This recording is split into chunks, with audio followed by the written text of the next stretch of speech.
لا اکراہ فی الدین، دین میں کوئی جبر نہیں۔ اسلام اس بات کی اجازت نہیں دیتا کہ کسی کو اسلام قبول کرنے پر مجبور کیا جائے۔ اسلام میں کسی فرد کو جبراً مسلمان بنانا حرام ہے، لیکن اس آیت کا یہ مطلب نکال لینا کہ نظام باطل کو ختم کرنے کے لیے کوئی طاقت استعمال نہیں ہو سکتی، پرلے درجے کی حماقت ہے۔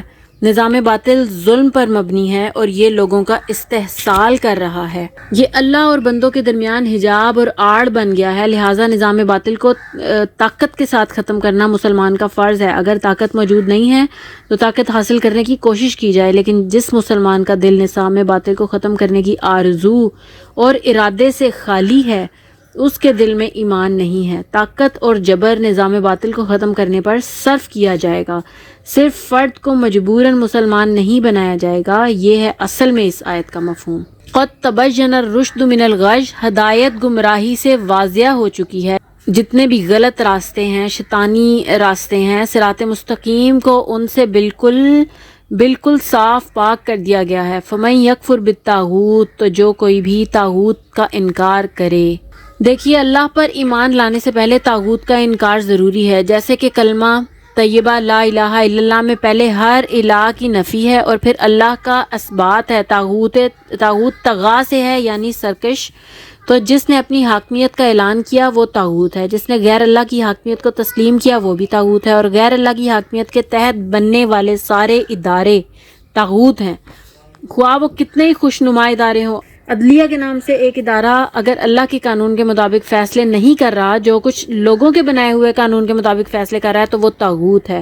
اگر قانون سازی ہوئی ہے اور اس میں اللہ تعالیٰ کی ہدایت کے مطابق جو اللہ تعالیٰ کے احکام ہیں وہ نہیں ہیں، تو وہ بھی طاغوت ہے۔ جو کوئی بھی اللہ کے حدود بندگی سے تجاوز کرتا ہے وہ طاغوت ہے۔ دریا جب اپنی حدوں سے باہر نکلتا ہے تو یہ طغیانی ہے۔ طغا اور بغا دونوں بڑے قریب کے الفاظ ہیں جن کا مفہوم طغیانی اور بغاوت ہے۔ فرمایا کہ جو کوئی کفر کرے طاغوت کے ساتھ، وَيُؤْمِنُ بِاللَّهِ، اور پھر اللہ پر ایمان لائے۔ طاغوت سے دوستی اور اللہ پر ایمان دونوں چیزیں یکجا نہیں ہو سکتی۔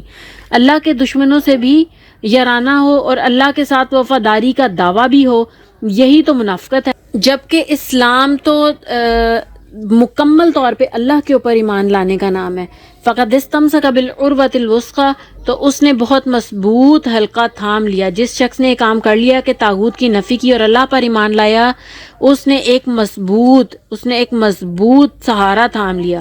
یوں سمجھیے کہ اگر کوئی شخص سمندری جہاز کے عرصے سے سمندر میں گر جائے، اسے تیرنا بھی نہ آتا ہو، کسی طرح ہاتھ پیر مار کر وہ جہاز کے کسی کنڈے کو تھام لے، تو اب وہ سمجھتا ہے کہ میری زندگی اسی سے وابستہ ہے، اب میں اسے نہیں چھوڑوں گا۔ وہ کنڈا اگر کمزور ہے تو اس کا سہارا نہیں بن سکے گا اور اس کے وزن سے ہی اکھڑ جائے گا یا ٹوٹ جائے گا، لیکن اگر وہ کنڈا مضبوط ہے تو وہ اس کی زندگی کا ضامن بن جائے گا۔ یہاں فرمایا کہ طاغوت کا انکار کر کے اللہ پر ایمان لانے والے شخص نے بہت مضبوط کنڈے پر ہاتھ ڈال لیا ہے۔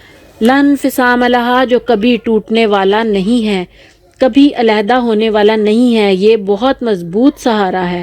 رسول اللہ صلی اللہ علیہ وسلم کے خطبے میں یہ الفاظ نقل کیے گئے ہیں، وَأَوْسَقُ الْعُرَىٰ كَلِمَةُ التَّقْوَىٰ، یعنی تمام کنڈوں میں سب سے مضبوط کنڈا تقوی کا کنڈا ہے، لہٰذا اس کو مضبوطی کے ساتھ تھامنے کی ضرورت ہے۔